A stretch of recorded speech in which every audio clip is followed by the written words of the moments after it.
দিনের প্রথম সেশনে আয়ারল্যান্ড দাপট দেখালেও দ্বিতীয় ও তৃতীয় সেশনে রাজত্ব করে বাংলাদেশ। তাতে ক্যাচ মিসের এই ম্যাচের প্রথম দিন শেষে ৮ উইকেটে আয়ারল্যান্ডের সংগ্রহ ২৭০ রান। ৫০ রানের খরচায় ৩ উইকেট নিয়ে বাংলাদেশের সেরা বোলার মেহেদী হাসান মিরাজ। ২ উইকেট নিয়েছেন অভিষিক্ত বাঁহাতি স্পিনার হাসান মুরাদ। পরাগ আরমানের রিপোর্ট। সিলেট টেস্টের প্রথম দিনের প্রথম সেশনে আয়ারল্যান্ড দাপট দেখালেও ক্যাচ মিসের এই দিনের বাকি সময় দারুণ বোলিং করে ফোকাসটা নিজেদের দিকে টেনে নেন বাংলাদেশের বোলাররা। তাতে আইরিশরা ২৭০ রানের পুঁজি পেলেও হারাতে হয় ৮ উইকেট।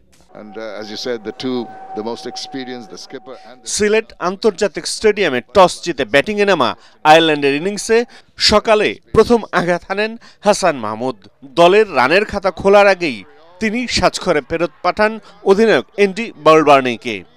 সুযোগ পেলেও প্রথম সেশনে আর কোনো উইকেট তুলে নিতে পারেনি বাংলাদেশ।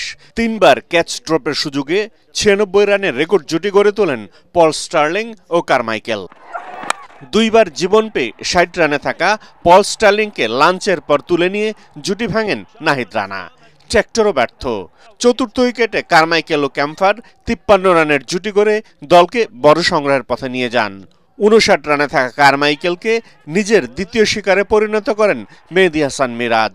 দলের ২০৩ রানে ক্যাম্পারকে সাজঘরের পথ দেখান অভিষিক্ত spinner Hasan Murad.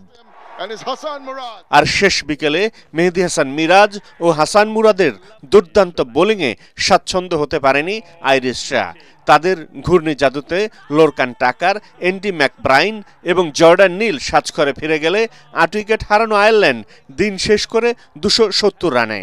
Barry McCarthy ২১ run নিয়ে দ্বিতীয় দিন শুরু করবেন।